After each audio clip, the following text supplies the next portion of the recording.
હવે જો આપણે ત્રિકોણમિતિની વાત કરીએ તો ત્રિકોણમિતિની એપ્લિકેશન એટલે કે એની ઉપયોગો જે નદીની પહોળાઈ શોધવા માટે થાય છે એના વિશેનું એક મોડેલ બનાવવામાં આવ્યું છે.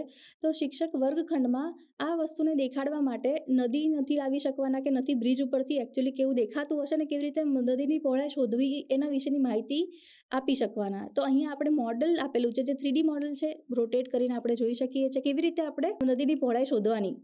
તો અહીંયા એક દાખલો આપવામાં આવ્યો છે અને એનું આપણે સોલ્યુશન લાવવાનું છે. તો ખાલી નેક્સ્ટ બટન પર ક્લિક કરતા જઈશું એ પ્રમાણે આકૃતિ બનતી જશે ને દરેક આકૃતિ સાથેના સ્ટેપ અહીંયા બાજુમાં દેખાઈ રહ્યા છે આપણને. જેવી રીતે આપણે નેક્સ્ટ બટન પર ક્લિક કરીશું એ રીતે આકૃતિ બનતી જશે અને એના રિલેટેડ જે બી ત્રિકોણ દેખાતો હશે એ બધાની આપણને માહિતી મળી જશે. તો નેક્સ્ટ બટન પર ક્લિક કરવાનું છે, દાખલો સોલ્વ કરવાનો છે અને શિક્ષક બીજો વધારાનો ટાઈમ આ પ્રવૃત્તિને સોલ્વ કરવા પાછળ કે આ છોકરાઓને જ્યાં સમજ નથી પડતી એની પાછળ આપી શકશે. જેમ કે તમે જોઈ શકો છો કે નદીની પહોળાઈ અત્યારે આવી છે 8.18 મીટર.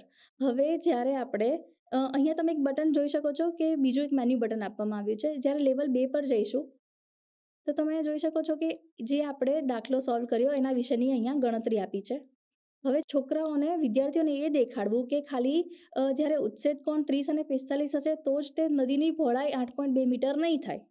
એટલે કે હું પી બિંદુને હું અહીંયાથી બદલાવીશ એ પ્રમાણેનો ઉચ્છેદ કોણ પણ બદલાઈ રહ્યો છે કે હું બ્રિજ ઉપરથી ગમે તે જગ્યા પરથી નદીની પહોળાઈ શોધવા માટેનો એંગલ નીકાળીશ, ખૂણો નીકાળીશ, ઉચ્છેદ કોણ જે તે હશે પણ મારી નદીની પહોળાઈ 8.2ની 8.2 મીટર જ રહેશે. આ સમજાવવું છોકરાઓને બહુ જરૂરી છે જે તમે અહીંયા સરળતાથી એક ખાલી પી પોઈન્ટને ફેરવીને બતાવી શકો છો.